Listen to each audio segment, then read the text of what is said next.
अस्सलाम वालेकुम फरहाल वीवर। आज हमारा दूसरा लेक्चर है केमिस्ट्री बेसिक के अंदर। तो हमने फर्स्ट ऑफ ऑल पहले लेक्चर में पढ़ा था व्हाट इज़ एलिमेंट, हमने एलिमेंट के बारे में पढ़ा था। अब हम बात करेंगे एटम के अंदर। जो केमिस्ट्री बेसिक की जो सीरीज स्टार्ट की हुई है, ये हर क्लास के लिए है। मतलब जो बीएस के अंदर भी जाता है उसे भी कुछ ना कुछ बेसिक का पता होना चाहिए, तभी वो बीएस कर पाएगा ना। अगर बेसिक का नहीं पता तो कुछ भी नहीं पता। ये छोटी क्लासों के लिए भी है और बड़ी क्लासों के लिए भी है। तो आज हम बात करेंगे एटम के अंदर। तो पिछला जो लेक्चर हमने दिया था, मैंने एटम के ऊपर मैंने आपको इतना ज़्यादा रिलेट नहीं करवाया था क्योंकि वो हमारा टॉपिक नहीं था। उधर हमने सिर्फ एलिमेंट पढ़ना था। एलिमेंट के भी अंदर हमने पढ़ा था कि एलिमेंट क्या है, pure substance of other atom. Atom के अंदर ही वो क्या है, प्योर सब्सटेंस। तो एटम क्या है, आज हमने पढ़ना है कि व्हाट इज एटम। तो एटम है कि एक छोटा सा पार्टिकल है, किसका, मैटर का और एलिमेंट का। मैटर का क्या मतलब है, जो जगह घेरती हो, ठीक है। That can take part in a chemical reaction. उधर तो था ना, वो एक ही केमिकल एलिमेंट है, वो किसी भी रिएक्शन के अंदर हिस्सा नहीं ले रहा था, वो क्या था, एलिमेंट। लेकिन एलिमेंट का जो छोटा सा पार्टिकल है वो क्या है, एटम।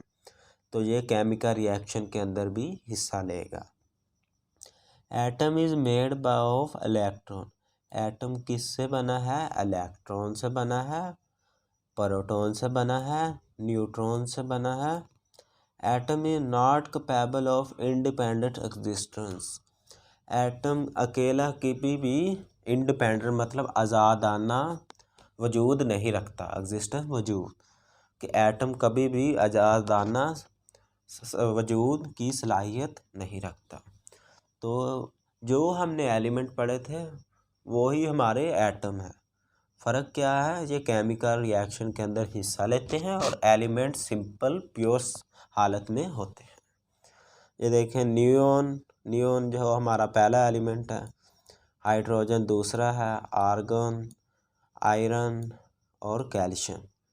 और एक और मज़े की बात कि जो एटम होते हैं वो अकेले एलिमेंट ही नहीं होते, एटम के अंदर कुछ और चीज़ें भी रिलाई करते हैं। मतलब हमने एसोटोप हम आगे पढ़ेंगे एसोटोप का, लेकिन मैं आपको हिंट दे देता हूँ कि जिसके अंदर सेम एटॉमिक नंबर हो लेकिन मास नंबर डिफरेंस हो। और एसोटोप के भी एटम होते हैं। इस तरीके से एटम अकेले एलिमेंट ही नहीं होते, वो एसोटोप के भी हिस्सा है। Deuterium, isotope of hydrogen. Hydrogen के जो एसोटोप होते हैं ना, ये एमसीक्यू आ जाता है, जो बीएस लेवल के लिए है, मैं उनको बता देता हूँ कि इसके 3 एसोटोप है। हाइड्रोजन के कितने एसोटोप है, 3 एसोटोप। हाइड्रोजन के अंदर हमको पता है कि एक ही प्रोटॉन होगा और एक ही न्यूट्रॉन होगा। तो आज हमने ये भी सीख लिया कि एटम क्या होता है। एटम क्या होता है, एक छोटा सा पार्टिकल होता है, किसका होता है, एलिमेंट और मैटर का।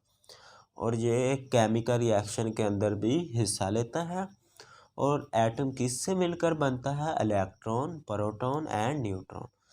Atom is not capable of independent existence. Atom आज़ादाना वजूद की सलाहियत नहीं रखता, मतलब कि वो अपने शेल के अंदर ही रहेगा। जैसे हमने उसकी एग्जांपल पढ़ ली, नियोन, हाइड्रोजन, आर्गन। और एक और बात जो हमने नहीं पढ़ी, 2 or more atom combine together to form a molecule. वो तो था ना छोटा सा पार्टिकल, किसका एटम है, एलिमेंट का। जो एटम का जो छोटा सा पार्टिकल है वो क्या है, मॉलिक्यूल। एटम के भी आगे हिस्से हैं, वो हम नेक्स्ट क्लास में पढ़ेंगे। तो ये था हमारा आज का टॉपिक। मिलते हैं नेक्स्ट वीडियो में, तब तक के लिए इजाज़त दीजिए। अल्लाह हाफिज़।